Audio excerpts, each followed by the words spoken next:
In this video, we're going to talk about the Ride Helix, a stiffer asymmetrical twin. Now, you're going to notice this year that there was a lot of asymmetrical twins. The Helix is one of the first that came back when those started really making a resurgence in snowboarding. It's got a unique shape to it, it's camber dominant, and it's aggressive. Now, if you follow the Angry Tech Cast, you'll know that Kevin, my co-host, loves this board, but he does say that it takes like 30 days to break in, and I would agree with it. This is a board that's very aggressive right out the wrapper. It's got snap to it, it's got a decent side cut, but it's aggressive. For those of you that are still progressing or not as aggressive riders, you might want to look at a different asymmetrical board, but for those of you that want an asymmetrical board that really rips aggressively, this is the deck you want to look at. This board features Ride's twin camber, which is a take on traditional camber. So from contact point to contact point, you've got that arc, but through the midsection, it's a little more flat. Basically, you're gonna load it up to feel anything from this board, so you gotta engage the camber to get the snap you want out of it. It might be a little more hooky out at the tips. It's not gonna be good for you people that are used to rocker, but it's gonna be more precision based. This board is available in. The Helix is another one of those boards that comes in just above a middle of the road, more towards the stiffer side. You get a little bit of play out in the tips, and then it progressively stiffens up through the middle with a decent amount of torsional give, but not a lot. Now, the big thing with this board is how long it takes to break in. Kevin and I have talked about this a lot, and I think we even mentioned it in one of our other videos or our podcast.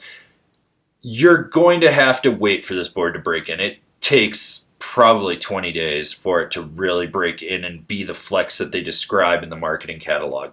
Otherwise, it's stiff.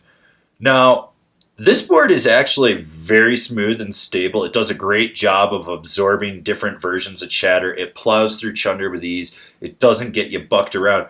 It's just stiffer when it starts out. Once it breaks in, then it becomes a little bit more playful and you can pump it through different bumps and offside hits and whatnot. The only way I can describe it is you want to be light on your feet when you engage this board for pop. You want to wait to the last minute, then load it and snap it. There's a lot of rebound, and this board will get you in the air. Now, when it comes to jumps, this board's fully at home from small to large and everything in between. It'll do what you want. It'll pop off the lip.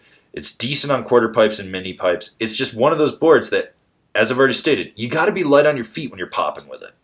Right out the wrapper, you're going to have to manhandle this board for jibbing and buttering. But once it breaks in, it becomes a little bit easier. There is a tiny sweet spot in the tip and the tail that you want to make sure that you actively try to engage, because when you do, it's going to make things easier. There's a lot of fight in this board. So if you engage it, it's not going to be as angry with you and trying to fight you. You're going to be able to get your weight out over the nose and the tail and really swivel and sizzle with it. But if you don't, be prepared to see your tail slap down on a nose butter or your nose to slap down on a tail butter. You know, it's just one of those boards where you've got to be active in how you engage it. And that translates to jibbing. Now, this is a board that you want to be assertive with when you jib, and you want to have some speed behind you. You're going to press hard into the nose or the tail to do presses. And that camber, while it will balance on the rail, it doesn't necessarily hug it so much. You don't look down and just see it arcing over the feature. It's sort of just balancing on there. As it progressively breaks in, that will change, but right out the gate, you're going to be fighting this board. This board isn't the easiest to engage on edge. You have to be a little assertive and really drive those contact points. You want to make sure that when you're engaging it, you're putting your weight forward and then slingshotting it through the turn. It does have that asymmetrical side cut, so you can leverage it on the heel side edge more than you can on a traditional side cut. It's got that going for it. This board is better, in my opinion, for long drawn-out carves or those ones where you snap it really quick and then hold the edge across wherever you're going. It's not a board for those tight, quick technical carves where you're setting up to something. This could be a quiver of one for the right rider. It's for someone that understands the board's going to start out stiffer right out the gate and take a long while to break in.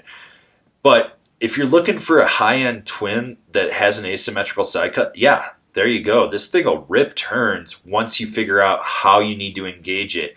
you're going to spend more time breaking this board in than most. And it's not one of those boards you hop on instantly and you're like, oh my God, it reminds me of my old board. No, that doesn't happen. It's a quiver of one for the right type of rider. Otherwise, I would recommend this for someone that's like in the beer league border cross that wants something that can carve, you know? That's really where it's at. Or the high end park guy that really needs something that's stiffer, that's going to be a little more rigid, something that can take off bigger features. Remember to comment, share, subscribe, and like this video. That way you can see all the relevant or irrelevant snowboarding content that we're putting out for you guys. So smash that bell down below, that way you're getting a notification. And I'll see you guys in another video.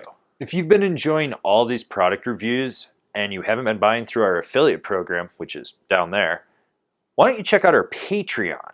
This is a great way for you to get involved with us. There's some great rewards on there, and it helps fund us so we can do more product reviews for you guys that enjoy what we're doing.